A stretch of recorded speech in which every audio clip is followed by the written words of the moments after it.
Welcome to Luca and Miguel. Enjoy the video. You're going to start by preparing Gmail so clients can sync reliably. First, turn on a map in Gmail settings because that's how mail stays mirrored across devices.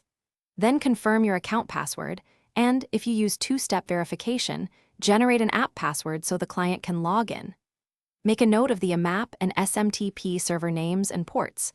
Once done, you won't be guessing server details during the client setup, which prevents common connection failures.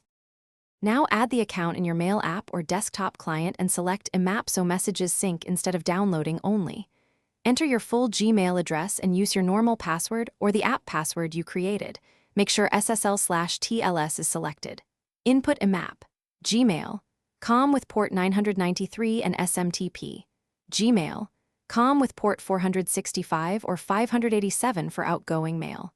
Once connected, map server folders like Sent and Drafts to the client folders so actions appear everywhere, and enable label syncing for the tags you need. Finish by sending a test message and confirming it appears in Gmail web and your other devices.